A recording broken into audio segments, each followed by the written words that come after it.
I shuffled my sister's deck one last time before wrapping the cards in their silk cloth. The vendor stalls around me had already closed, leaving only the hum of distant traffic and the patter of October rain on canvas awnings. Portland's night market always ran late on Fridays, but by 10:30, most people had scattered to bars or homes, leaving me to pack up alone. The velvet cloth covering my small table was damp at the edges, despite the tarp overhead. I folded it carefully, running my fingers over the embroidered moons and stars Lily had sewn 3 years ago, back when she was still here to tease me about believing in anything at all. The cards had been hers first, a gift from our grandmother before she passed. Now they were mine, my inheritance, my burden, my only connection to a twin I'd never stop missing. "Excuse me." The voice cut through the rainfall like a blade through silk. Deep, accented. "Are you still reading tonight?" I looked up from packing my leather bag. A man stood at the edge of my booth, water dripping from the shoulders of a charcoal suit that probably had a designer label I'd never heard of. Tall, maybe 6'3", with dark hair slicked back from a face all sharp angles and shadows. His eyes caught the string lights still glowing overhead. Dark brown, almost black in this light, with an intensity that made me want to step back. "I'm closed," I said, keeping my voice steady. 26 years old, and I still got nervous around certain types of men. The kind who looked at you like they could see straight through to your bones. "There's another tarot reader who works Saturdays, or I can give you my card for an appointment next week. I don't have until next week." He stepped under the tarp, out of the rain. Up close, I could see the details my instincts had already catalogued. The cut of his jaw, a thin scar running along the right side, near his ear, hands that looked like they could break things, or build them. "I need a reading tonight. I'll pay double your rate." Something in his tone suggested this wasn't a request I should refuse. Not out of fear, exactly, but out of that sixth sense Lily always said I had. The one that whispered when something important was about to happen. $100, I heard myself say. My normal rate was $50 for a half-hour reading. Cash. He pulled out a money clip without hesitation. The bills were crisp, probably fresh from an ATM. He counted out 500s and set them on my damp table. "That's 500, I said, not touching the money. "I know." His gaze never left mine. "For your time and your discretion." I should have told him to leave. Should have packed up my cards and gone home to my cramped apartment where the heater barely worked, and the upstairs neighbor played heavy metal at 2 a.m. Instead, I unfolded my velvet cloth and spread it across the table again. "Sit." He took the folding chair across from me, moving with a grace that didn't match his size. I unwrapped Lily's cards, feeling their familiar weight in my palms. 3 years of readings and they still smelled like her perfume. Lavender and vanilla. Memory and grief. "What's your question?" I asked, beginning to shuffle. "I don't have a question." He leaned back, completely at ease despite the rain now drumming harder against the tarp. "I want to know what you see." That wasn't how tarot worked, but I'd learned not to argue with clients who paid this well. I shuffled until the cards felt ready, then spread them in a Celtic cross layout. The pattern Lily had taught me on our 16th birthday, back when we'd practiced on each other and laughed at the dramatic predictions. I flipped the first card. The Lovers. Present situation. Second card. The Tower, reversed. Recent past. Third card. The Ten of Swords. What lies beneath. My hand slowed as I turned over the fourth card. Death. Not always literal, but in this spread, surrounded by these cards, it felt heavy. Final. Interesting start, he murmured. I ignored him, revealing the fifth card. The Seven of Cups. Possible future. Sixth card. The Two of Cups. Near future. Seventh card. The Devil. How he sees himself. Eighth card. Justice. How others see him. Ninth card. The Moon. Hopes and fears. I paused before the final card, my fingers hovering over it. The Outcome card. The one that would tie everything together or blow it all apart. Go ahead, he said softly. I can handle it. I flipped it. The Ace of Cups. For a long moment, I just stared at the spread. Then I looked up at him, this stranger with his expensive suit and dangerous eyes. And something in my chest tightened. You're in the middle of a war, I said slowly, interpreting what the cards showed me. The tower in your past means something you built came crashing down. Violently. You're still dealing with the betrayal that caused it. I gestured to the Ten of Swords. Someone close to you. Multiple someones. He didn't confirm or deny, just watched me with that unnerving stillness. Death here doesn't mean you're going to die, I continued, though I wasn't entirely sure I believed that. It means transformation. An ending that leads to a beginning. But the devil suggests you're trapped in a cycle of power and control. You think you're in charge, but something has its claws in you. And the rest? His voice gave nothing away. I touched the Two of Cups, then the Lovers. Love, soon, maybe already happening without you realizing it. The Two of Cups in your near future, and the Lovers in your present, both pointing to the same thing. A connection, a partnership. The Ace of Cups as your outcome confirms it.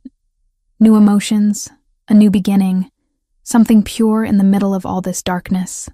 The rain had picked up, drowning out the city sounds. We were alone in a bubble of lamplight and storm, and I realized my heart was racing. You're going to fall in love, I said, meeting those dark eyes. Soon, maybe tonight. He was quiet for a long moment. Then his mouth curved into something that wasn't quite a smile, but held too much knowledge to be anything else. I know. The way he said it sent ice down my spine. Not threatening, just certain, like he'd already seen this future and accepted it. The moon card, I pressed on, needing to finish the reading and get away from him, shows your fear. You're afraid of illusion, of not seeing clearly, of being deceived again. And justice means the world sees you as someone who demands balance. An eye for an eye. You have power, but you use it according to your own code. Very perceptive. He stood, buttoning his suit jacket with one hand. Your name? Hannah. I didn't know why I answered. Hannah Evans. Hannah Evans. He repeated it like he was committing it to memory. I'm Mateo. Just a first name. No last name offered. I should have pressed, but something told me I didn't want to know more than he was willing to share. He reached out suddenly, and I flinched before realizing he was just offering his hand. I took it, and the moment our palms touched, that electric sensation I'd been fighting all reading crashed through me like lightning. His skin was warm, slightly rough, and for 3 heartbeats we just stood there, hands clasped, rain falling around us. Thank you, Hannah Evans. He released my hand and stepped back into the rain. I'll remember this. Then he was gone, walking toward the parking area where I could now see 2 black SUVs idling with their lights off. He climbed into the back of one, and both vehicles pulled away smoothly, like sharks gliding through dark water. I stood alone under my tarp, hand still tingling where he'd touched me, and looked down at the cards spread across my table. The reading had been clear. Danger, love, transformation, choice. I gathered the cards quickly, wrapping them in their cloth and tucking them carefully into my leather bag along with the $500 bills. My hands shook slightly as I collapsed my table and folded my chair. The other vendors were long gone. The night market security guard was probably making his rounds on the far side of the lot. I hurried to the rideshare pickup area, my bag clutched tight against my chest. The cards inside felt heavier than usual, like they'd absorbed something from that reading. From him. A silver Toyota pulled up, and I checked the license plate against my app before climbing into the back seat. The driver was listening to jazz, barely glancing at me in the rearview mirror as he pulled into traffic. I leaned my head against the cold window, watching Portland's lights blur past through rain-streaked glass. My apartment was only 15 minutes away, in a neighborhood that was trying hard to gentrify, but hadn't quite made it yet.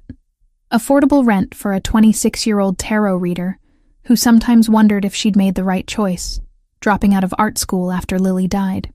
The cards had been right about one thing tonight. Something had changed. I could feel it in my bones. That shift that meant life was about to get complicated. I just didn't know how complicated until Monday morning, when everything I thought I understood about safety and danger would shatter like glass. The weekend crawled by in a haze of regret and curiosity. I'd spent Saturday morning tracking down my rideshare driver from Friday night, who'd found my jacket wedged between the back seat cushions. He met me at a gas station to return it, clearly annoyed but accepting the $20 tip I pressed into his hand. By Monday morning, I'd almost convinced myself to forget about the man with dark eyes and dangerous certainty. Almost. The Bridgetown Cafe sat 3 blocks from my apartment, tucked between a vintage record store and a yoga studio that smelled perpetually of sandalwood. I'd claimed my usual corner table by 11, laptop open, nursing a cappuccino while pretending to update my website.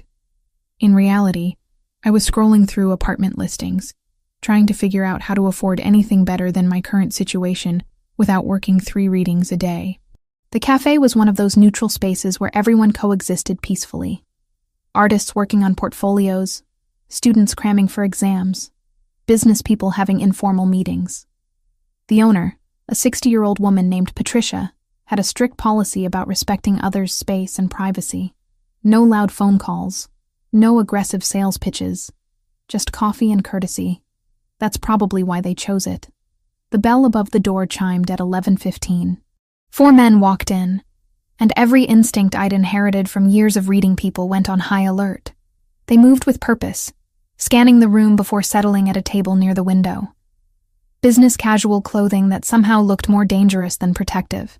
One was older, maybe early 40s, with silver threading through dark hair. The others were younger, built like they spent serious time in a gym. And then he walked in. Matteo. My breath caught. I ducked behind my laptop screen, cursing myself for choosing this cafe, this day, this table with a direct line of sight to where they were sitting.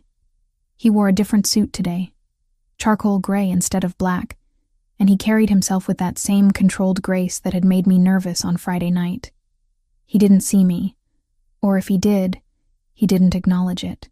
I should have left, should have closed my laptop, grabbed my bag, and walked out before whatever was about to happen unfolded. But I was frozen, watching as they ordered espressos and bent their heads together in conversation. The silver-haired man was talking, gesturing occasionally toward what looked like a map spread across their table. Matteo listened, his expression unreadable. One of the younger men kept checking his phone, thumb scrolling with increasing frequency. Something about his body language felt wrong, twitchy, nervous in a way that didn't match the other's calm.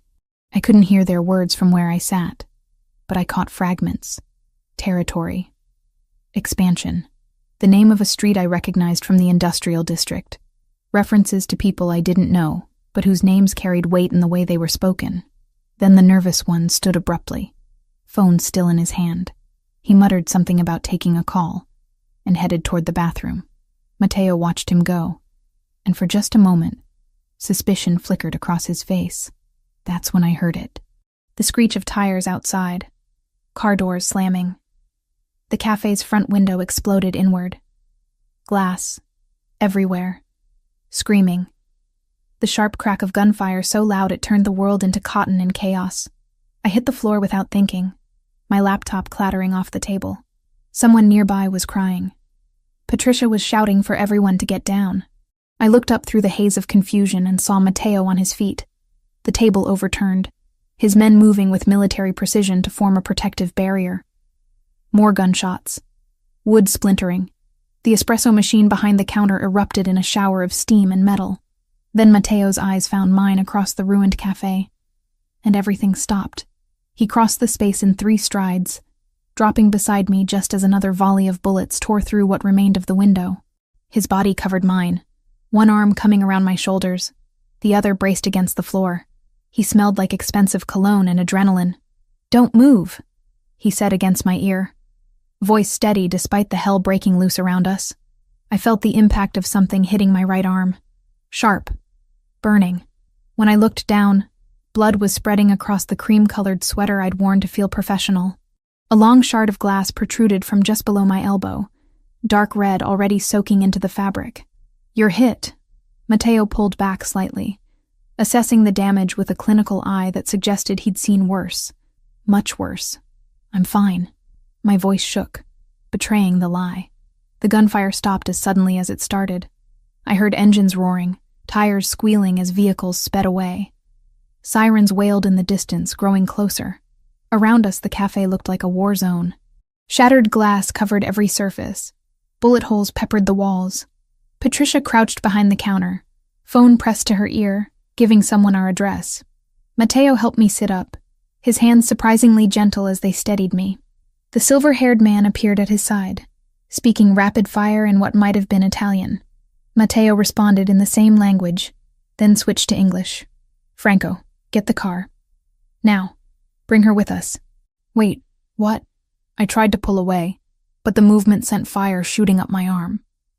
"I'm not going anywhere with you. I need an ambulance. The police are coming." "The police can't help you." Mateo's eyes locked onto mine, and I saw something there that terrified me more than the bullets had. "You saw their faces. The shooters. How many were there?" My mind replayed those awful seconds. 3 men. Asian features. Matching black jackets. One had a tattoo on his neck, a symbol I didn't recognize. I'd seen them clearly through the window before it exploded. 3, I whispered. 3 witnesses they'll need to eliminate. Mateo stood, pulling me up with him. "Franco, the car. I'll handle the rest." "My friend," I said suddenly, remembering Gabriella and her shop 2 neighborhoods over. "Gabriella Turner.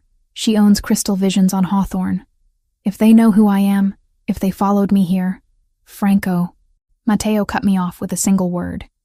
The silver-haired man nodded and pulled out his phone, already dialing as he headed for the exit. "I'm sending 2 men to her location now," Franco called back. "She'll be protected." "You don't understand," I said, trying to make sense of what was happening through the shock and pain. "I don't know anything. I was just having coffee. I didn't hear anything important." "You don't need to hear anything." Mateo wrapped an arm around my waist, supporting my weight as he guided me toward the back of the cafe. "You were here. You saw them. That's all that matters to the people who just tried to kill me." We emerged into the alley behind the building. A black SUV pulled up, identical to the ones I'd seen Friday night. Franco held the back door open, his expression grim but controlled. "My bag," I said weakly. "I left it inside, my cards. I'll have someone retrieve it." Mateo helped me into the vehicle, sliding in beside me. "Right now, we need to move." The door slammed shut. The SUV pulled away from the curb as police cars screamed past in the opposite direction. I pressed my uninjured hand against the glass shard still embedded in my arm, trying to slow the bleeding. The world tilted sideways, and I realized I was going into shock. "Stay with me, Hannah." Mateo's voice cut through the fog. "We're going somewhere safe. A private doctor will treat your arm. But I need you conscious, and I need you to understand what just happened. You're Mafia," I heard myself say, or something like it. "Those men were trying to kill you. And now I'm a witness they'll want dead too." "Close." His jaw tightened. "Franco, take us to the mountain house. No hospitals, no public records." The cards had predicted this. Love soon, but also death and transformation. A choice that would change everything. I'd just been too naive to understand the reading was about my own future. The private doctor arrived within 20 minutes of our reaching the mansion. I'd spent those minutes pressed against the leather seat, watching pine trees blur past the window while Franco made calls in Italian, and Mateo kept one hand on my uninjured shoulder, anchoring me to consciousness. The house materialized through the trees like something from a dream. Glass and stone in modern angles that somehow belonged in the wilderness. We'd driven maybe 90 minutes northeast of Portland, climbing into the Cascade foothills until civilization became a distant memory. "Can you walk?" Mateo asked as the SUV stopped in a circular driveway. Yes. I wasn't sure if that was true, but I refused to be carried like some damsel from a Gothic novel. My legs held when I stood, though the world tilted slightly. Inside, the mansion was all clean lines and expensive taste. Hardwood floors, minimalist furniture, art on the walls that probably cost more than my annual income, though I was trying very hard not to think about money right now. Mateo guided me to a room that looked like it belonged in a luxury hotel, with floor-to-ceiling windows overlooking the valley, and a bed large enough for 4 people. The doctor was already waiting. A woman in her 50s with steady hands and an expression that suggested she'd seen much worse than a glass shard embedded in someone's arm. She introduced herself as Dr. Vasquez and got to work immediately, cutting away my ruined sweater and cleaning the wound with efficient movements. 12 stitches, she announced after extracting the glass and examining the laceration. You're lucky. Deeper and you'd have nerve damage. As it is, you'll heal clean if you keep it dry and change the dressing daily. Mateo stood near the window throughout the procedure, close enough to see but far enough to give Dr. Vasquez room to work. His presence was oddly comforting, a solid point in a world that had gone sideways. "The pain medication will make you drowsy," Dr. Vasquez said as she finished bandaging my arm. "Rest is the best thing for shock. I'll leave supplies and check on you tomorrow." After she left, Franco appeared in the doorway. He looked tired but controlled, his silver hair slightly disheveled from the chaos at the cafe. "Your friend is secure," he said, addressing me directly. "2 of our men are stationed outside her shop. She's been informed of the situation and advised to stay inside for the next 48 hours. Relief flooded through me. Thank you. She's all I have left. Her and the cards. Speaking of which, Franco held up my leather bag. Retrieved from the cafe before the police sealed it off. Everything's intact. I took the bag with my good hand, clutching it against my chest. The weight of Lily's cards inside felt like an anchor to sanity. "I need you to understand what happened today," Mateo said once Franco had left. He sat in the chair opposite the bed, leaning forward with his elbows on his knees. "The organization that attacked us is called the Triad Phoenix Dorada. They're expanding aggressively into Portland, trying to take territory my family has controlled for 60 years. They don't care about rules, about civilians, about anything except power and profit. And I saw their faces. The medication was starting to work, making everything feel slightly distant. So now they want me dead. Yes, no sugarcoating. I appreciated that more than false comfort. You can't go home, not until we resolve this situation, which might take several days." And the practical concerns crashed down on me all at once. My rent is due Friday, 6 days. I was already short before this, and my booth at the night market, that's my income. If I'm not there this weekend, I lose my spot. They have a waiting list. I'll handle it. Mateo's tone brooked no argument. "Your rent will be paid. You'll be compensated for the work you're missing, not as charity," he added, seeing my expression. "As restitution for putting you in danger. You helped me Friday night with that reading. This is my responsibility." I wanted to argue, but exhaustion was pulling me under. "I don't want to owe you anything. You don't. This is me owing you." He stood, moving toward the door. "Sleep. We'll talk more when you're clearer." But sleep wouldn't come despite the medication. I lay in that enormous bed for hours, watching afternoon light fade to evening, then evening to night. My arm throbbed beneath the bandages. Every time I closed my eyes, I saw the cafe window exploding, heard the sharp crack of gunfire. At midnight, I gave up. I pulled on a robe I found in the closet, soft charcoal cashmere that probably cost more than my entire wardrobe, and ventured into the mansion. The place was quiet, but not empty. I glimpsed men in dark clothing patrolling the grounds through windows, security cameras in corners. This wasn't just a house. It was a fortress disguised as architectural magazine material. I found the library on the 2nd floor. Books lined 3 walls from floor to ceiling, real books with worn spines that suggested they'd actually been read.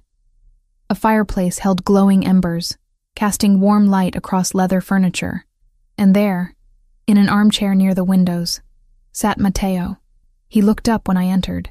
He'd changed from his suit into dark jeans and a black sweater, somehow more dangerous in casual clothes than he'd been in business attire. "Can't sleep either?" I asked. "Sleep is a luxury I rarely afford." He gestured to the chair beside him. "How's your arm?" "Hurts." I sat, tucking my legs under me. "But I've had worse." "Have you?" The question was gentle, inviting. And maybe it was the medication, or the shock, or the fact that I'd almost died today and nothing seemed to matter anymore. Whatever the reason, I found myself answering honestly. 3 years ago, my twin sister died. Lily. Car accident on I-5. Drunk driver crossed the median at 70 miles an hour. The words came easier than I expected. She died instantly. I was driving, walked away with a broken collarbone and cuts that needed 42 stitches total. The physical pain was nothing compared to losing her. Mateo was silent for a long moment. The cards were hers. She was the real tarot reader. I was the skeptic. But after she died, I couldn't let them go. Couldn't let that last piece of her disappear. I looked down at my bandaged arm. I taught myself to read them. Started doing it professionally a year later. It helps me feel close to her. Like maybe she's still guiding me somehow. Perhaps she is. Mateo's voice held no mockery. I've seen too much of the world to dismiss anything as impossible. What about you? I turned the question back on him. Franco called you boss at the cafe. And you have all this. I gestured around the library. This isn't normal wealth. This is something else. My grandfather came from Naples in 1958 with nothing but a suitcase and stubborn pride. He built an empire through connections, favors, and refusing to bend to anyone. When he died, my father inherited. When my father died 6 years ago, I inherited. I was 28, too young, too unprepared, but there was no one else. No siblings. Only child. My mother died when I was 12. Cancer. His jaw tightened. My father threw himself into work after that. Built the organization bigger, stronger. He taught me everything before a heart attack took him at 56. Left me with 200 families depending on me for their livelihoods, their protection, their futures. That's a heavy weight for someone so young. 34 isn't that young. A ghost of humor crossed his face. But yes, heavy. Every decision I make affects hundreds of lives. Every mistake costs someone their safety. Or worse. We sat in companionable silence, watching embers glow in the fireplace. Outside the windows, stars scattered across the mountain sky, brighter than anything visible in Portland. The reading Friday night, I said eventually. The cards showed me your future. Love, transformation, a choice that would change everything. I thought I was reading for you, but maybe I was reading for myself too. Maybe the cards see more than we realize. Mateo looked at me then, really looked at me, and I felt that electric current again, the same one from Friday night when our hands touched. You told me I'd fall in love soon. That night, you said, and you said you already knew. Because I did. His voice dropped lower. The moment you looked up from those cards and met my eyes, I knew. I didn't want to. Didn't plan to. But knowing doesn't stop it from happening. My breath caught. This was insane. I'd known this man for 3 days. He was a criminal. Someone who lived in a world of violence and power plays. But he was also someone who'd covered my body with his when bullets flew. Who'd stayed during my medical treatment. Who spoke about his dead mother with the same grief I felt for Lily. This is crazy, I whispered. Yes, he didn't deny it. But that doesn't make it less true. Somewhere in the mansion, a clock chimed 3 a.m. Tomorrow, or rather today, we'd have to face whatever came next. The triad who wanted me dead, the complications of my life intersecting with his, the impossibility of this connection between us. But for now, in this library with firelight and starlight and shared grief, I let myself sit beside him and believe the cards might have been right about more than I'd realized. Morning light woke me with its insistence, streaming through windows I'd forgotten to cover. My arm throbbed beneath fresh bandages, reminding me that yesterday's nightmare had been real. The cafe, the gunfire, Mateo's body shielding mine, all of it real. I found clothes in the closet that someone had left for me, jeans that fit surprisingly well, and a soft burgundy sweater that didn't aggravate my injury. In the bathroom mirror, I looked like someone who'd survived something. Dark circles under green eyes, hair tangled from restless sleep, a bandage stark white against my skin. Downstairs, I followed the smell of coffee to a kitchen that belonged in a design magazine. Franco stood at the counter, speaking Italian into his phone. He ended the call when he saw me. "Good morning, Miss Evans. Coffee?" His English carried that same slight accent as Mateo's, though his was rougher around the edges. "Please." I accepted the mug he poured, wrapping my good hand around the warmth. "And it's Hannah. Miss Evans makes me feel like I'm in trouble with the school principal." A brief smile crossed his face. "Hannah, then. I have something for you." He retrieved my leather bag from a nearby chair. Retrieved it myself yesterday afternoon. Everything inside is undamaged. Relief flooded through me. I took the bag, immediately checking for the cards. Still wrapped in their silk cloth, still radiating that faint scent of Lily's perfume. My connection to my sister, preserved. Thank you. The words felt inadequate. You didn't have to do that. Matteo made it clear your cards were important. Franco refilled his own coffee. He's currently in a meeting with our security team, reviewing footage from the attack. He'll want to speak with you when he's finished. About what happened at the cafe? Among other things. Franco's expression turned serious. The men who attacked us are from an organization called Triad Phoenix Dorada. They've been expanding aggressively into our territory for the past 6 months. Yesterday was their most brazen move yet. I sipped my coffee, processing this. And because I saw their faces, I'm a liability they need to eliminate. Unfortunately, yes. Which is why you'll remain here under our protection until the situation is resolved. He paused. I spoke with your friend Gabriella this morning. She's safe. Frightened, but safe. My men are maintaining a visible presence around her shop to discourage any approach. The mention of Gabriella tightened something in my chest. She was all I had left besides these cards. If anything happened to her because of me, because I'd been in the wrong place at the wrong time, she won't be harmed, Franco said, reading my expression. Matteo doesn't allow civilians to be targeted. It's one of the codes his father established. Codes in organized crime? The irony wasn't lost on me. That's almost funny. Morality exists everywhere, Hannah. Even in worlds you might think are beyond it. Franco rinsed his mug in the sink. My advice? Don't judge Matteo by the life he was born into. Judge him by the choices he makes within it. After Franco left, I took my coffee to the back terrace. The view was stunning. Pine trees stretched down the mountainside, and in the distance, I could see the valley below. Morning mist still clinging to the lowlands. It was peaceful in a way Portland never was. No traffic sounds, no sirens. Just wind through trees and birds calling to each other. I unwrapped Lily's cards, handling them carefully despite the ache in my arm. The bandage made it awkward, but I managed to shuffle them, letting muscle memory guide my movements. 3 years of daily practice meant my hands knew what to do, even when my mind was elsewhere. What do I need to know?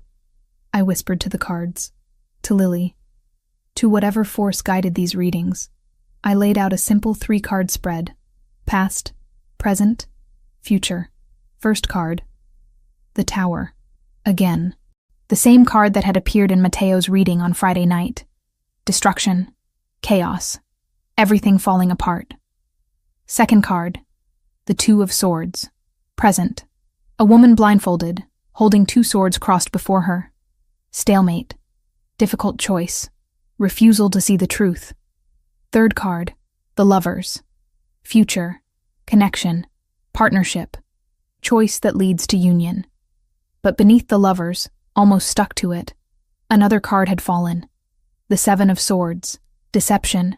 Betrayal. Someone working from within. My hands stilled over the spread. The cards were warning me about something specific. Someone close to Matteo, someone in his inner circle, wasn't trustworthy. The attack yesterday hadn't just been about territory expansion. It had been coordinated, planned. Someone had known where they'd be, and when. Interesting reading. I startled, nearly dropping the deck. Matteo stood in the terrace doorway, watching me with those dark eyes that seemed to see straight through pretense. You move too quietly for someone your size, I said, pressing my good hand to my racing heart. Occupational necessity. He joined me at the small table, gesturing to the cards. What do they say? I hesitated. This was his world, his people, his organization. Accusing someone of betrayal based on a tarot reading seemed insane. But the cards had been right about everything else. About love. About danger. About transformation. There's a traitor, I said finally. Someone close to you. The 7 of Swords fell with the Lovers. It means deception happening alongside or because of a connection. And the 2 of Swords in my presence suggests I'm avoiding seeing something clearly. Or maybe you are. Matteo leaned back in his chair, his expression unreadable. Tell me about yesterday. The man at the cafe who left right before the attack. What do you remember about him? I closed my eyes, replaying those moments. Young. Maybe 25. Dark hair. He was checking his phone constantly. More than the others. And when he left to take a call, he looked nervous. Not scared nervous. Guilty nervous. His name is Anthony Lombardi. He's been with our family for 3 years. His father worked for mine. Matteo's jaw tightened. Franco's investigating him now, based on what you said. If Anthony sold us out to the Triad, if he's responsible for nearly getting you killed, what will you do to him? I asked quietly. What needs to be done? His tone left no room for misunderstanding. Which is? Exile at minimum. Death if he cost us lives. He met my gaze directly. I won't lie to you about who I am, Hannah. I won't pretend this world has room for mercy when someone betrays the people depending on them for safety. I should have been horrified. Should have demanded he take me home immediately, consequences be damned. But I thought about what Franco had said. Judge him by his choices. And Matteo's choice was to protect the people loyal to him, even if that meant harsh justice for those who weren't. My father taught me 3 rules, Matteo continued. Never involve civilians unless absolutely necessary. Never harm women or children. Never betray family. And never forgive those who do. He gestured to the cards spread between us. Your sister's deck keeps showing you truth. Maybe you should trust it. I do trust it. I gathered the cards carefully, my arm protesting the movement. That's what scares me, because it also showed me the lovers. You and I, somehow connected in all this chaos. Would that be so terrible? Yes. I wrapped the cards in their silk cloth. Because I'm a tarot reader from a cramped apartment who can barely pay rent. And you're a man, he interrupted gently. Not a title. Not an organization. Just someone who saw you Friday night and knew immediately that everything was about to change. The intensity in his voice made my breath catch. This was insane. 3 days. I'd known him for 3 days. But Lily used to say that souls recognize each other instantly. That time was a human construct that didn't matter when it came to real connection. Come with me, Matteo said, standing and offering his hand. There's something I want to show you. I let him lead me through the mansion to a room I hadn't explored yet. His office, clearly. Dark wood desk, leather chairs. But what dominated the space was a wall covered in photographs. Not the glossy kind from magazines. Personal photos. Candid moments captured over years. My grandfather, Matteo said, pointing to an elderly man with fierce eyes and a proud bearing. Giuseppe Ricchetti. He came from nothing and built everything you see around us. Not just wealth, a community. 200 families who depend on us for work, for protection, for justice. The law won't provide them. He moved to another photo. A woman with kind eyes and Matteo's cheekbones. My mother. She died when I was 12. Cancer. My father never recovered. He threw himself into work afterward, teaching me everything about leadership but nothing about balance. Is that why you're different? I asked. Because you saw what it cost him? Maybe. His hand lingered on his father's photo. An older version of himself. Stern, but not cruel. He had rules. The same ones he taught me. But he forgot that rules without humanity become tyranny. I'm trying not to make that mistake. We stood there in his office, surrounded by the history of his family, and I understood something fundamental. Matteo hadn't chosen this life. He'd inherited it. But he was choosing how to live it. That evening, he insisted on changing my bandages himself. Dr. Vasquez having left supplies and instructions. His hands were gentle, careful not to hurt me as he unwrapped the old dressing and cleaned the wound. Healing well, he observed. You'll have a scar, but not a bad one. I have others. I watched his face as he worked. 42 stitches from the accident that killed Lily. This one will just join the collection. Battle scars. He secured the new bandage. Proof you survived. Dinner was on the terrace under string lights and mountain stars.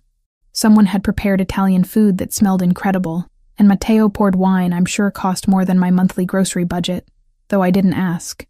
The air had cooled with sunset, carrying the scent of pine and earth. Tell me about her, Matteo said. Your sister. What was she like? So I did. I told him about Lily's laugh, loud and unrestrained. About how she believed in magic and possibility while I believed in logic and planning. About how she'd bought these tarot cards from a shop in Seattle and taught herself to read them. Then taught me, insisting I had natural intuition I was ignoring. She sounds like she would have liked this. Matteo gestured to the cards I'd brought down with me, now sitting between our wine glasses.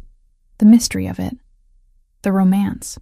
She would have loved you, I admitted. She always said I needed someone who'd challenge me, who wouldn't let me hide in my fear. Matteo reached across the table, his fingers brushing mine. That electric current again, sparking between us. I'm not trying to challenge you, Hannah. I'm just trying to... His phone rang. The sound shattered the moment like glass under a hammer. Matteo's expression darkened as he checked the screen. I have to take this. He answered in Italian, his tone sharp. I watched his face change as whoever was on the other end spoke. Anger, then cold calculation. He ended the call and stood in one fluid motion. One of our warehouses in the industrial district was just hit. Fire. Deliberate. Franco's heading there now, but I need to go personally. Now? It's almost 10 at night, which is exactly when they chose to strike. He was already moving toward the door. Stay here. Don't leave the property. My security team will keep you safe until I return. Matteo, wait. I stood, following him. What if this is what they want? What if they're trying to draw you out into the open? He paused, looking back at me. Something flickered in his expression. Surprise, maybe. That I'd thought of that. It's a possibility I've considered. His hand came up, cupping my face briefly. The touch was warm, grounding. But some things require my presence. This is one of them. Then he was gone, and I was left standing on the terrace with wine going cold and cards that whispered warnings I didn't know how to interpret. The 7 of Swords. Betrayal from within. I looked down at the spread still laid out on the table. The cards hadn't lied yet. And if they were right about a traitor, then Matteo walking into a burning warehouse might be exactly what someone wanted. I couldn't just sit there and wait. Not with the cards spread on the table showing me warnings I'd ignored before. The 7 of Swords. Betrayal from within. And Matteo was driving straight into a situation that felt choreographed. I found one of the security guards patrolling near the terrace. Young, maybe 25, with the same watchful expression they all wore. I need to get to the warehouse, I said. The one that's burning. Where Matteo went. He blinked at me like I'd asked him to fly. Miss Evans, Mr. Ricchetti gave explicit orders that you remain here. If we go as controlled bait. 2 support cars, a fallback route, and counter-surveillance. Your intuition about the 7 of Swords stands. We act on it, but with a plan, and I'm explicitly ignoring them. I crossed my arms, wincing as the movement pulled at my bandaged arm. You can either drive me, or I'll find my own way there. Your choice. 5 minutes later, I was in the back of an SUV with 2 very unhappy security guards who'd apparently decided protecting me meant following me into whatever stupidity I was committing. The drive back down the mountain felt longer than the trip up had been, every turn reminding me this was probably the worst decision I'd made in a series of increasingly poor choices. The warehouse district looked exactly like what it was.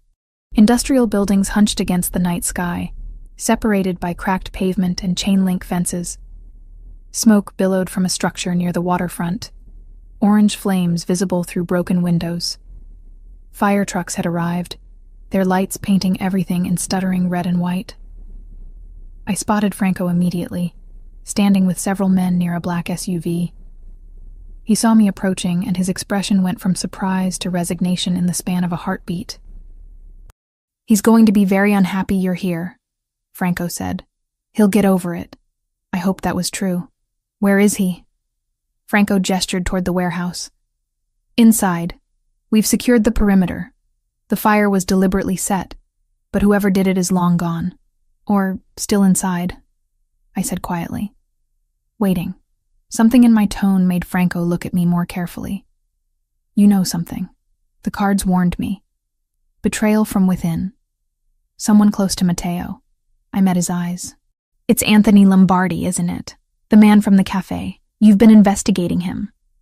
Franco's silence was confirmation.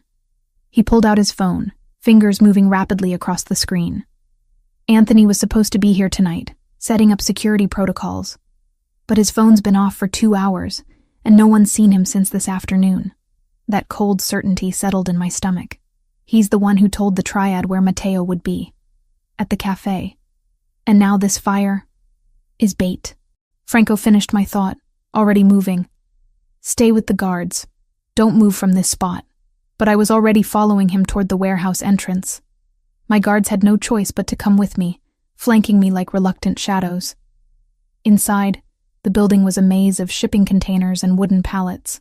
Smoke hung in the air, acrid and choking. Water from the firefighters' hoses pooled on concrete floors. I heard voices deeper in the warehouse. Matteo's, distinctive even raised in anger. And another voice, younger, defensive, pleading. We rounded a corner and found them. Matteo stood with 3 of his men, surrounding Anthony Lombardi. The young man looked terrified, backed against a shipping container with nowhere to run. Blood trickled from his nose, and his shirt was torn. But he was alive, conscious, talking.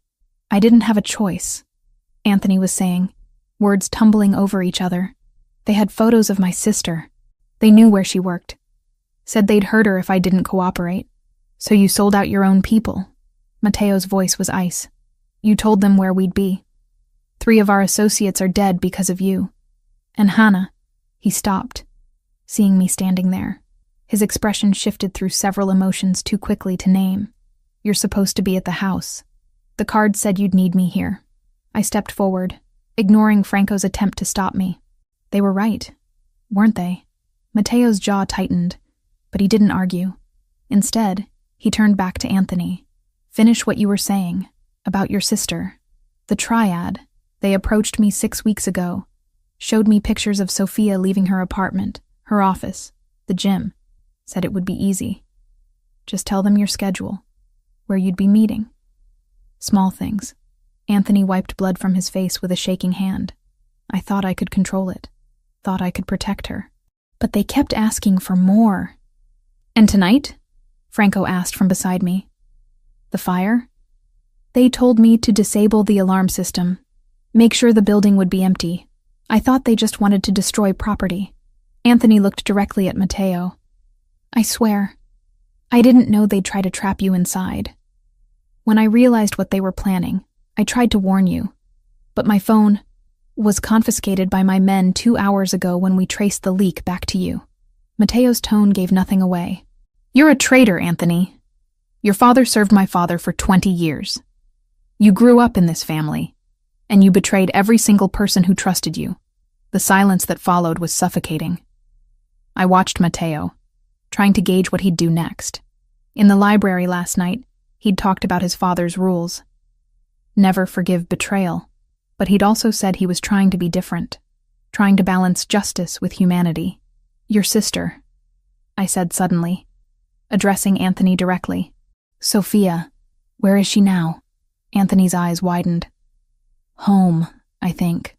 They said if I cooperated tonight, they'd leave her alone. Franco, Matteo said without looking away from Anthony. Send men to Sophia Lombardi's address. Protective detail. Round the clock until this situation is resolved. Relief flooded Anthony's face, followed immediately by confusion. I don't understand. You're a traitor and a coward, Matteo said flatly. But you're a coward who loves his sister. I can work with that. He stepped closer, and Anthony pressed back against the container. Here's what's going to happen. You're going to give Franco every detail about your contact with the triad. Names, locations, communication methods, everything. Then you're going to deliver a message for me. What message? That the Ricchetti family doesn't negotiate with people who threaten civilians. Matteo's voice was steel. They want war over territory? Fine. But they brought Hannah into this. They targeted your sister. That changes the rules entirely. And then? Anthony asked. After I deliver the message? Then you leave Portland. Tonight. You and Sophia both. Franco will set you up somewhere safe with enough money to start over. But you're done with this family. Done with this life. If I ever see you again. If you ever contact anyone from our organization. There won't be a second chance. Matteo paused. That's more mercy than you deserve. Take it. Anthony nodded rapidly. Something like hope flickering in his eyes. Franco pulled him away. already making calls to arrange the protective detail and extraction. The other men dispersed, leaving Mateo and me alone in the smoky warehouse. "You shouldn't have come," he said finally. "You needed someone here who'd remind you that mercy is possible." I moved closer. The cards showed me betrayal. Yes, but they also showed me choice. You just proved you can choose differently than your father would have. My father would have killed him. Mateo's hand came up, fingers ghosting over my cheek. Maybe he was right. Maybe mercy is weakness in this world. Or maybe mercy is the only thing that keeps you from becoming exactly like the people you're fighting against. I turned my face into his touch.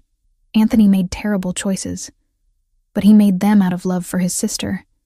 You understood that. You honored it. He still betrayed us. Got people killed. I know. I did know. There wasn't a simple answer here. No clear line between justice and mercy. But you also just saved 2 lives tonight. Anthony's and Sophia's. That has to count for something. Mateo studied me in the dim light filtered through smoke and shadows. You see things in me I'm not sure actually exist. I see who you're trying to be. I touched his chest, feeling his heart beat beneath my palm. That's more real than who you were born to be. The kiss happened like gravity, like something inevitable finally allowed to occur. His mouth on mine, careful at first, then deeper as I pressed closer. He tasted like smoke and determination. His hand steady on my waist, pulling me against him. Every nerve in my body came alive. 3 days of tension and fear and impossible connection finally finding outlet. When we broke apart, breathless, his forehead rested against mine. "We should get out of here," he murmured. "Before the fire marshal starts asking questions I can't answer." The drive back to the mansion was quiet, but it was the comfortable kind of silence. Mateo's hand found mine in the darkness, fingers lacing together. Outside the windows, Portland gave way to wilderness, city lights fading to starlight. At the mansion, we stood in the entry hall facing each other. Everything from the past 3 days hung between us.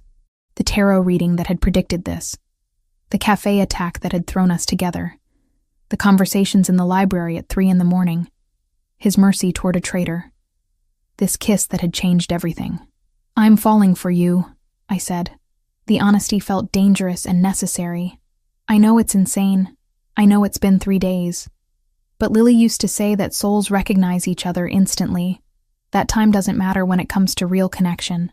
Your sister was wise. Mateo's hand came up, cupping my face. "I told you Friday night that I already knew. When you said I'd fall in love soon, I knew you were right, because I'd already started falling the moment you looked up from those cards. This is complicated. Yes. I'm not part of your world. Not yet." His thumb brushed across my lower lip. "But you're choosing to be. Right now. In this moment." He was right. I was choosing this. Choosing him. Choosing to believe the cards had brought us together for a reason that transcended logic and safety, and every sensible thing I'd ever believed about my own life. When we kissed again, it was different. Slower. A promise, instead of a question. And when he led me upstairs to his room, when we fell into sheets that smelled like cedar and starlight, when his hands learned my scars, and I learned the geography of his, it felt like the most natural thing in the world.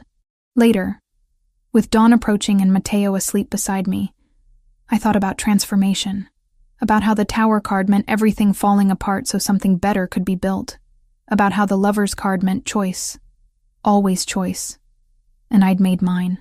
3 days ago, I'd been a tarot reader struggling to pay rent, living half a life in memory of my dead sister. Now I was lying in a Mafia boss's bed, having chosen impossible love over safety, having witnessed mercy in a world built on violence, having become someone Lily would have recognized better than I recognized myself. The cards had been right about everything. Love, danger, transformation, choice. And we were only halfway through the story they'd started telling. I woke to morning sun and an empty bed. The sheets beside me still held Mateo's warmth, but he was gone. A note rested on his pillow, black ink on cream paper in handwriting that matched his personality. Precise. Controlled. Situation developed overnight. Triad retaliated against 2 of our safe houses. No casualties, but I need to handle this personally. Stay at the mansion. Franco has orders to protect you. Back by noon. M. I touched the paper, tracing the single initial at the bottom. 34 years old, and he still signed notes like a teenager trying to be mysterious. The thought made me ache with affection I had no business feeling after 4 days. 4 days. That's all it had been since Friday night's tarot reading. Less than a week. And my entire world had restructured itself around this man and his impossible life. My arm throbbed as I dressed, reminding me that yesterday's violence was still healing. The bandage needed changing. Dr. Vasquez had left supplies, and I managed it one-handed, examining the neat line of 12 stitches bisecting my forearm. Another scar for the collection. Lily would have called it a badge of survival. She'd been good at reframing trauma into triumph. God, I missed her. Missed having someone who knew me well enough to tell me when I was being stupid. And falling for a Mafia boss? That definitely qualified as stupid. I found Franco in Mateo's study, surrounded by phones and laptops, coordinating what looked like a small army. He glanced up when I entered, his expression weary but alert. Morning. Coffee's in the kitchen. Mateo left instructions that you're to have whatever you need. What I need is information. I crossed to the windows overlooking the valley. The note said retaliation. How bad? 2 safe houses hit with incendiaries around 4 this morning. Buildings are total losses, but everyone got out. The triad is escalating. Franco rubbed his face, suddenly looking every one of his 42 years. Anthony's message was delivered last night. Apparently they didn't appreciate being told we won't negotiate. Guilt twisted in my stomach. This war had intensified the moment I walked into that cafe. The moment I saw those shooters' faces. I need to see Gabriella. That's not advisable. I don't care. I turned from the window, meeting Franco's eyes. She's my best friend. The only family I have left besides these cards. If the triad knows about her, if they're watching her shop, I need to see for myself that she's okay. Franco studied me for a long moment. Then he sighed. Mateo's not going to like this. Mateo isn't here. I crossed my arms, wincing as the movement pulled at my healing wound. And I'm not asking permission. I'm going. You can either arrange secure transport or I'll find my own way. You're as stubborn as he is. But Franco was already reaching for his phone. Give me 20 minutes to arrange the detail. And Hannah? If anything happens, if I tell you to move, you move. No questions. Understood? Understood. The drive back to Portland took 90 minutes, 2 SUVs bracketing the one I rode in with Franco. Morning traffic was heavy, giving me too much time to think. About Mateo's hands on my skin last night. About the choice I'd made. About what Lily would say if she could see me now. She'd probably quote some passage about following your heart off a cliff. That was Lily. All poetry and passion, while I'd been spreadsheets and caution.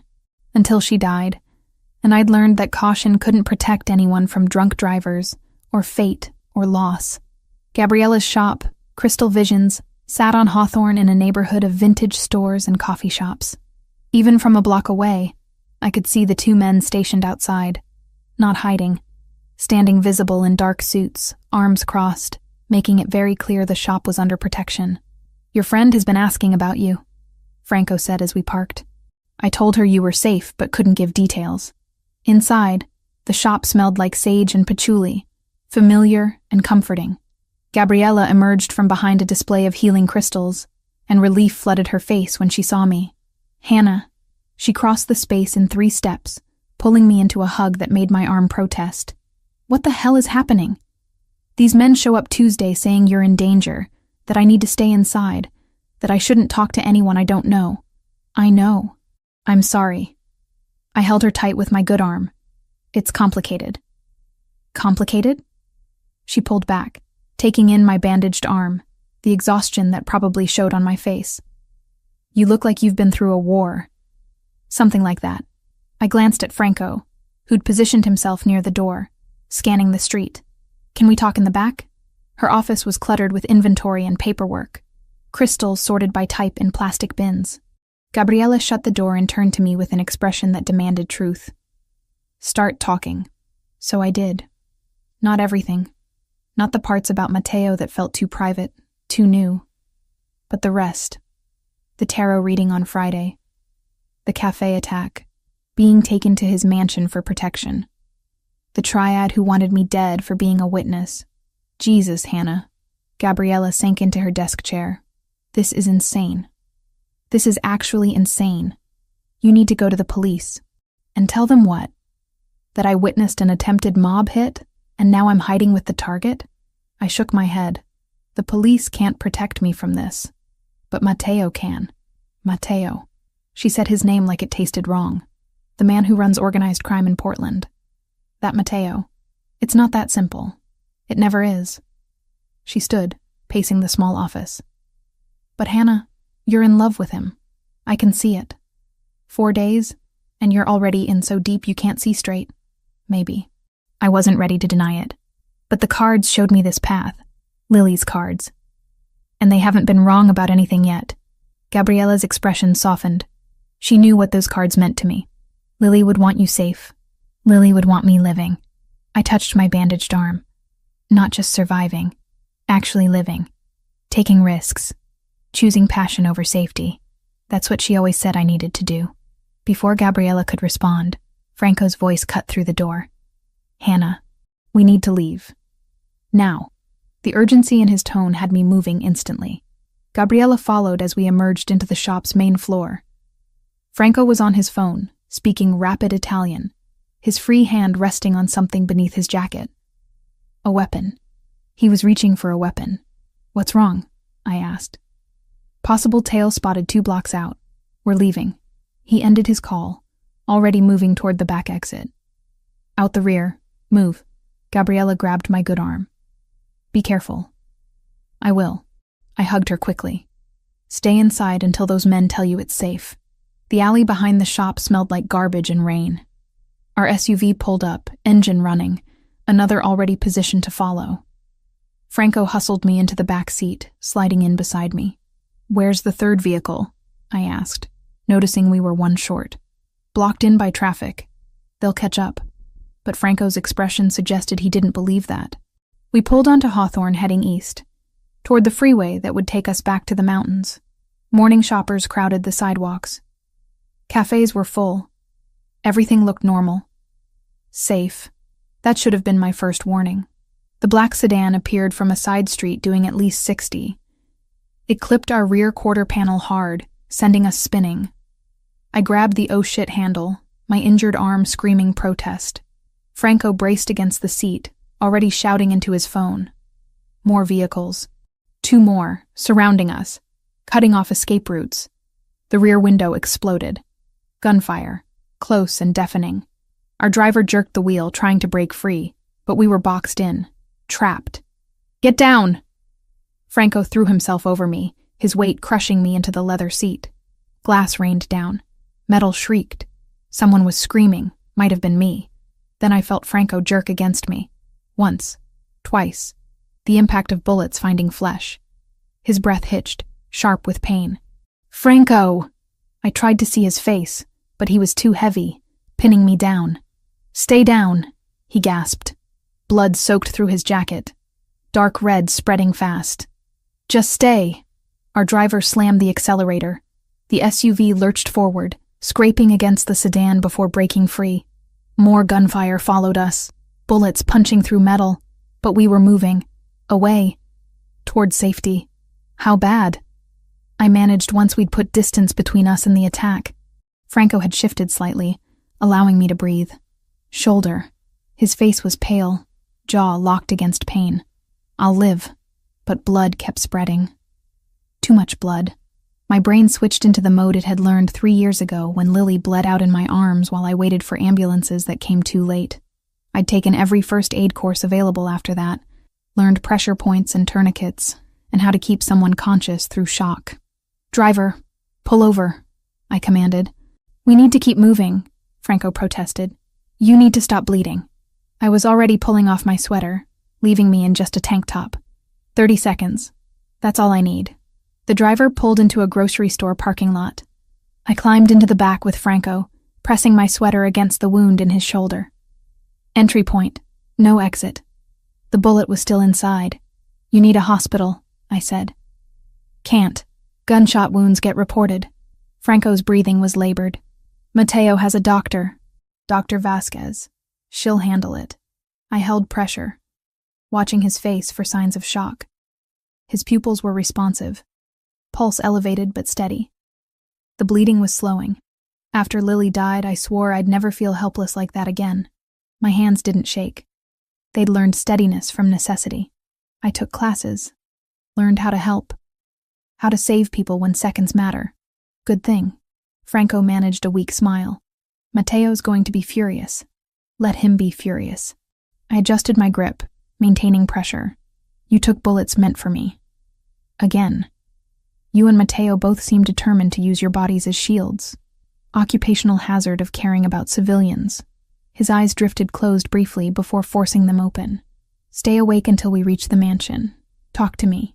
So I did. I talked about Lily, about learning tarot from her cards, about Friday night's reading that had started all this, about falling for a man I barely knew, but somehow understood better than people I'd known for years. By the time we reached the mansion, Franco was still conscious. Dr. Vasquez met us at the door, her mobile surgical kit already open. She got Franco onto a table in a downstairs room that looked like it had been designed for exactly this purpose. Medical equipment, bright lights, everything needed for emergency treatment. You did well, she told me as she cut away Franco's jacket. Keeping him awake, maintaining pressure, probably saved his life. Mateo arrived 20 minutes later. I was sitting in the hallway outside the surgical room, still wearing only my tank top, Franco's blood drying on my hands and arms. When Mateo saw me, something in his controlled expression cracked. Hannah. He dropped to his knees in front of me, hands framing my face. Are you hurt? Franco is. He protected me. They ambushed us on Hawthorne. 3 vehicles. I think it was coordinated. The words came out mechanical. Shock finally hitting now that adrenaline had faded. Franco will be fine. Mateo's thumbs brushed my cheekbones. Dr. Vasquez is the best. But you could have been killed. But I wasn't. I covered his hands with mine, not caring about the blood. Because your people keep throwing themselves in front of bullets meant for me. Franco, you at the cafe. Everyone risking themselves for someone who isn't even part of your world. You are part of it now. His voice was fierce. Whether you chose it or not, you're in this. And that means we protect you. All of us. I looked at this man kneeling before me, this dangerous, complicated, impossibly good man who'd inherited a world of violence and was trying to navigate it with honor. And I realized Gabriella had been right. I was in love with him. Completely. Irrevocably. 4 days and a lifetime all at once. The triad isn't going to stop, I said quietly. Not until they get what they want. Then we'll have to make sure they don't get it. Mateo stood, pulling me to my feet. Come on, let's get you cleaned up. Then we plan how to end this. 4 a.m, brought Mateo home with blood seeping through his shirt and exhaustion carved into every line of his face. I met him at the door, having spent the past 3 hours unable to sleep while Franco recovered upstairs, and the mansion hummed with tense activity. You're hurt, I said, already moving toward him. It's nothing. But he swayed slightly, betraying the lie.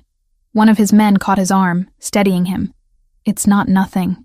I slipped under his other arm, supporting his weight. Where? Ribs. Maybe cracked. Definitely bruised. His breathing was shallow, controlled. The triad's second-in-command thought he could end this with a direct challenge. He was wrong.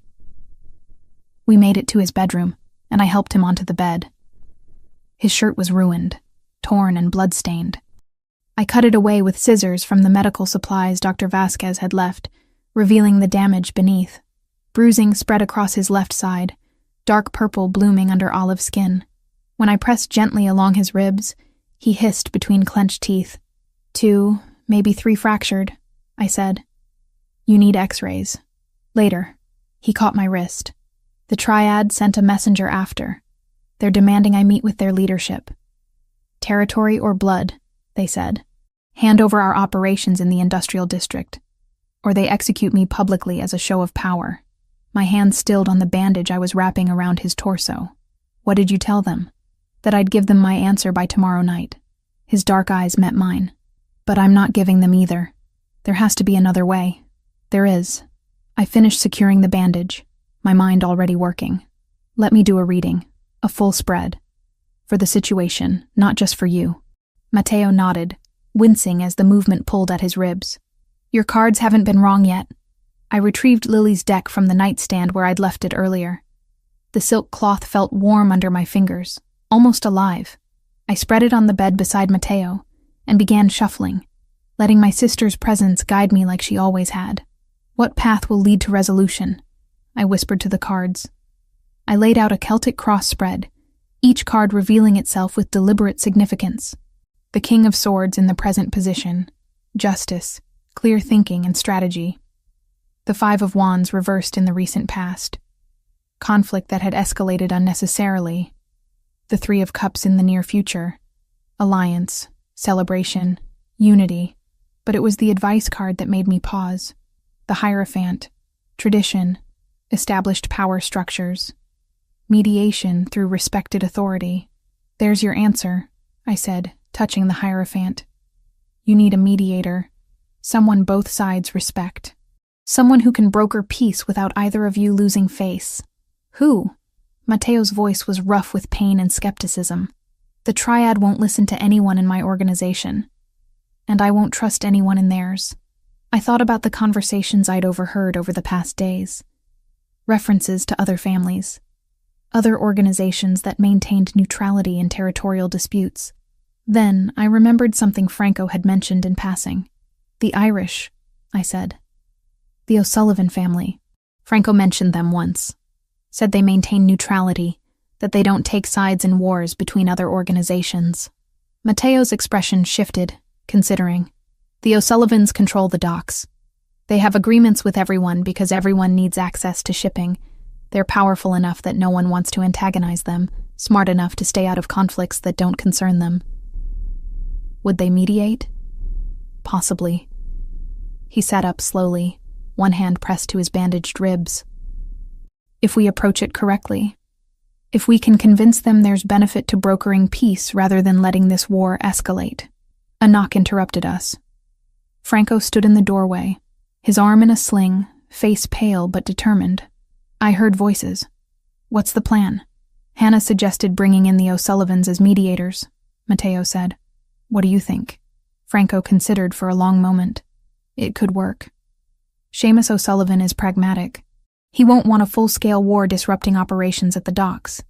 And the Triad uses his shipping routes too. He has leverage over both of us. Then we call a meeting, Matteo decided. Emergency council at 6. We present the option to the family leadership. If they agree, I contact Seamus this morning. By 6, the mansion's conference room was full of men who looked like they hadn't slept in days. 10 of them, ranging in age from late 20s to early 60s. Matteo's inner circle. The people who'd built and maintained his family's operations for decades. I stood near the back. Not part of the council, but not excluded either. Matteo had made it clear I was staying, that my perspective mattered. The Triad has issued an ultimatum, Matteo began without preamble. Territory or my life. We have until tomorrow night to respond. I'm not giving them either. Instead, I'm proposing we bring in the O'Sullivan family as neutral mediators. Silence. Then one of the older men spoke. The O'Sullivans have never involved themselves in territorial disputes before. Why would they start now? Because this war affects their operations, Franco answered, his good hand resting on the table.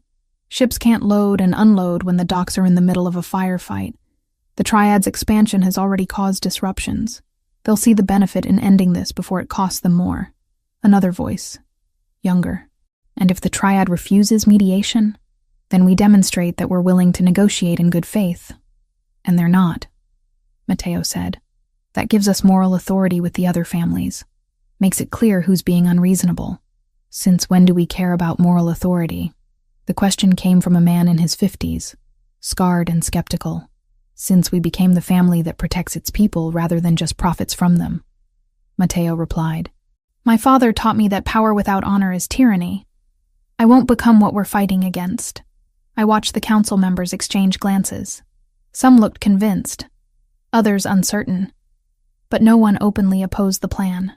This was the tarot reader's idea, the skeptical man said, nodding toward me. Why should we trust cards to guide strategy? Because those cards predicted everything that's happened so far. I spoke up before Matteo could defend me. They showed betrayal from within. We found Anthony. They showed violence escalating. 3 safe houses burned. They showed a path through alliance and mediation. That's what I'm suggesting now. You don't have to believe in tarot to recognize pattern recognition when you see it. The man studied me for a long moment. Then, surprisingly, he smiled. Fair point. If the cards have been right about everything else, might as well listen this time too. The vote was unanimous. Matteo would contact Seamus O'Sullivan and request mediation. If the triad agreed, they'd meet on neutral ground. If they refused, at least they'd tried the diplomatic approach first. After the meeting dispersed, I found Matteo on the terrace despite the early hour and his injuries. Dawn was breaking over the mountains, painting everything gold and amber. You should be resting, I said, joining him at the railing. So should you. He turned toward me, and in the morning light I could see how exhausted he was, how much this war had cost him. The first reading you gave me, Friday night. Do you remember what the cards showed? Love, danger, transformation, choice. I leaned against the railing beside him. All of it came true. The Lovers and the 2 of Cups. Death meaning transformation. The Tower showing destruction.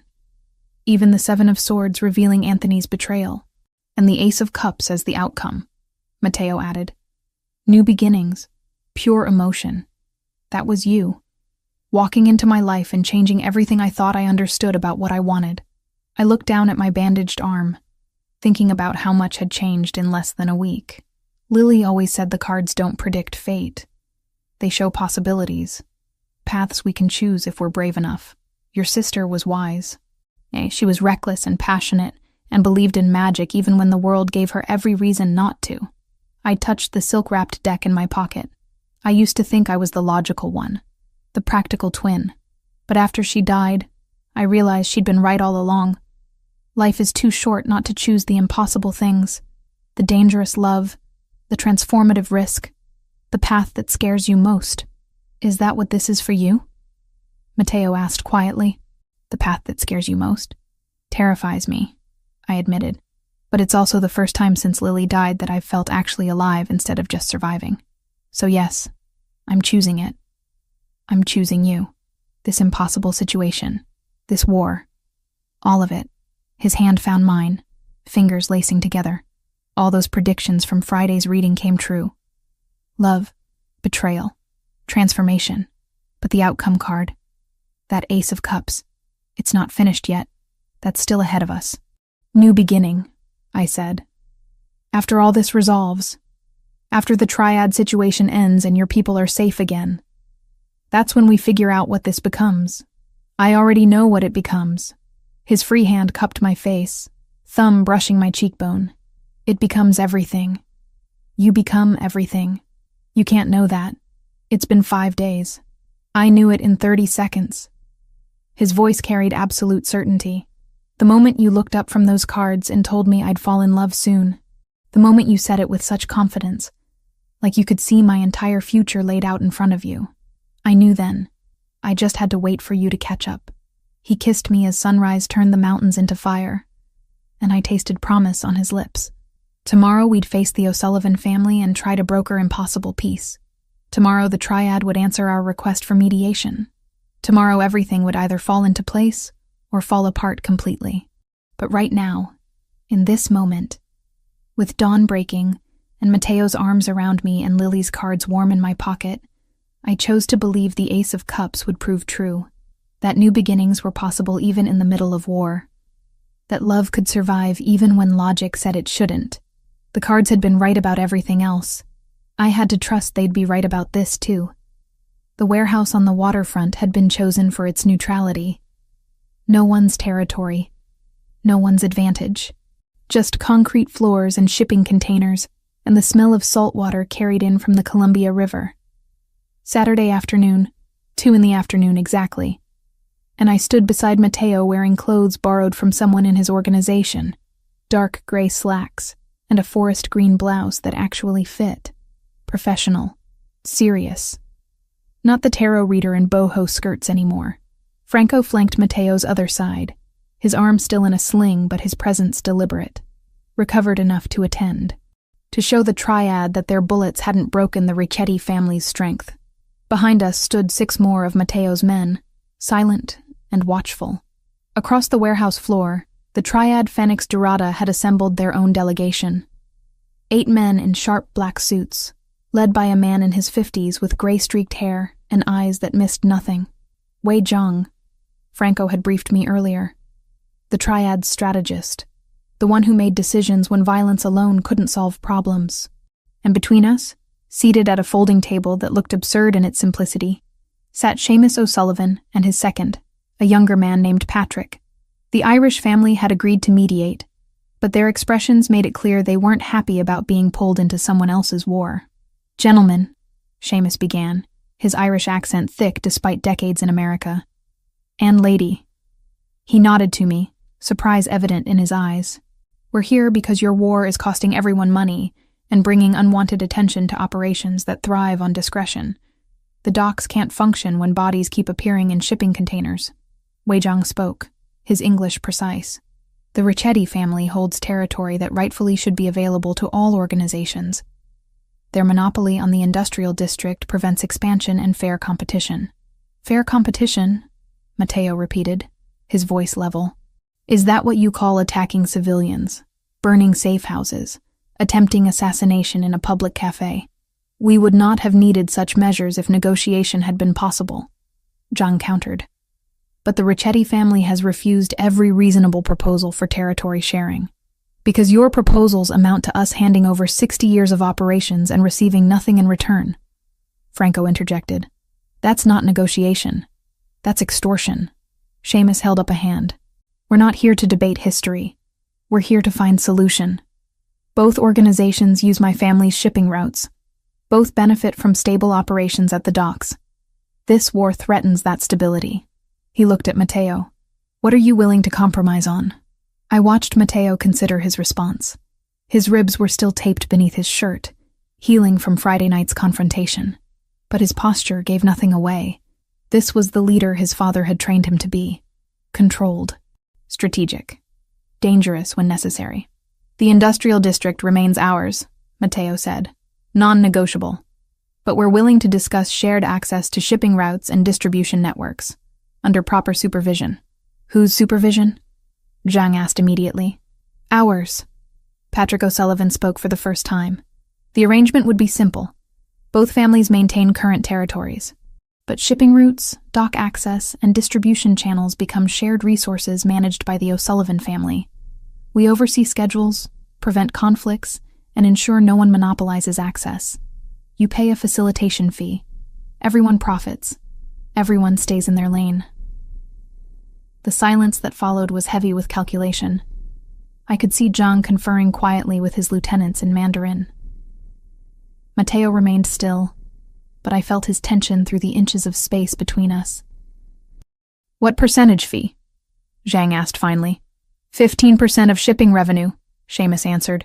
"Split between both families, with 5% to us for administration and enforcement." "That's robbery," one of the triad lieutenants objected. "That's peace," Seamus corrected coldly. "And it's cheaper than war. Count the cost of your burnt warehouses, your lost product, your dead men. Then tell me 15% isn't a bargain." More conferring, more tense silence. I found myself holding my breath, fingers wrapped around Lily's cards in my pocket. The reading this morning had shown resolution. The 3 of Cups, alliance and celebration. But cards showed possibilities, not certainties. Free will could still derail everything. "We accept," Zhang said finally. "With one condition. Any violation of the agreement by either family results in immediate loss of access to shared routes. No warnings, no second chances." "Agreed," Mateo responded. "And the attacks stop, immediately. Any retaliation against my people or my associates." His hand brushed mine briefly. voids the entire agreement and the O'Sullivan family sides with us against you. Seamus nodded slowly. That's acceptable. War is bad for everyone's business. But understand this. Both of you. The moment this arrangement becomes more trouble than it's worth, the moment your conflict threatens operations again, we withdraw entirely. And then you can tear each other apart without neutral ground to stand on. The meeting lasted another hour, working through details, shipping schedules, distribution territories, dispute resolution procedures. I watched it all, this impossible negotiation between criminals, and realized this was how peace actually worked. Not through moral righteousness or legal authority, but through pragmatic calculations of cost and benefit. When we finally emerged into autumn sunlight, Franco let out a long breath. That went better than expected. Hannah's cards predicted alliance, Matteo said quietly. They were right. Again. The cards showed possibilities, I corrected. You made the choice to pursue peace instead of war. That was you, not the cards. Over the following days, the reality of that choice became clear. Triad attacks stopped. The increased security around Gabriella's shop was gradually reduced to a single discreet presence. Franco's shoulder healed under Dr. Vasquez's care, his arm finally emerging from its sling by Tuesday. The tension that had gripped Matteo's organization since the cafe attack began to ease, and I started the careful process of returning to my life. My apartment had been maintained during my absence, Matteo having arranged for cleaning and security without asking permission. I should have been angry about the presumption, but exhaustion overrode pride. The space felt smaller after the mansion, quieter, but it was mine. Gabriella came over Wednesday night with wine and questions I mostly couldn't answer. Not yet, not fully, but I told her what I could. About choosing to stay involved, about believing Matteo was more than the life he'd inherited, about finding something worth the risk. You're in love with him, she said. Not quite a question. Yes, no point denying it. And when he inevitably has to do something terrible, something you can't justify or understand, I thought about Anthony Lombardi, about the mercy Matteo had shown despite his father's rules demanding otherwise, about the negotiation Saturday instead of the war everyone expected. Then I'll face that when it comes, I said, but I won't judge him by hypothetical darkness. I'll judge him by the choices he actually makes. Gabriella called at dusk. She'd keep the store closed until Monday. The men at the door would remain. There had been no attempts to approach. Friday night, 1 week exactly after I'd first read Matteo's cards, I reopened my booth at the night market. The owner had held my spot, having been convinced by some generous donation from an anonymous source that I deserved consideration during my family emergency. I set up the familiar table in velvet cloth, arranged Lily's cards in their silk wrapping, and waited for customers under October's cooling sky. The market buzzed with Friday energy. Vendors calling out specials, musicians playing on street corners, the smell of food trucks mixing with rain on the wind. He appeared at 10:30, exactly as the crowds began thinning. Matteo, dressed in dark jeans and a leather jacket instead of his usual suits, looking almost normal, almost like someone who belonged in this world instead of his own. "Are you reading tonight?" he asked, that hint of humor in his voice. "For the right client." I gestured to the chair across from me. "What's your question?" He sat, and the motion felt like completing a circle, like returning to the beginning, knowing how the story ended. "I want to know what you see." Same as before. I shuffled Lily's cards, feeling their weight and warmth. They practically vibrated with energy tonight, with meaning. I spread them in the same Celtic cross layout I'd used that first night. The lovers in the present position. Still. Always. The Two of Cups in the near future. The Ace of Cups as the outcome. But now, new cards appeared in the spread. The 10 of Cups. The 4 of Wands. Celebration, joy, stable foundation. The kind of future I hadn't dared imagine a week ago. "Well?" Matteo asked, watching my face instead of the cards. "You asked me once what I saw," I said, touching the 10 of Cups. "I see happiness. Real happiness. The kind that survives difficulty because it's built on truth instead of illusion." I move to the Four of Wands. I see stability, home, not just a place, but a person who becomes your foundation. And the outcome? I touch the Ace of Cups, the same card that had appeared in his first reading. New beginning, pure emotion. Everything the first reading promised but couldn't deliver yet. It's here now. Ready. Waiting. Matteo reached across the table, his hand covering mine on the cards. I told you I knew. That first night, I told you I already knew I'd fall in love. You did. I laced my fingers through his, but I had to catch up. Have you? Yes. The certainty in that single syllable surprised me. 1 week. 8 days since Friday night's reading. A lifetime compressed into moments of violence and choice and impossible connection. I love you. I choose this. I choose us. Whatever that becomes. He stood, circling the table to pull me to my feet. Around us, the market continued its Friday rhythm. People laughing. Vendors closing up. Musicians playing their final sets. And in the middle of it all, we stood together while October rain started to fall. The cards were right, Matteo said against my hair, about everything. Cards show possibilities. We made them real.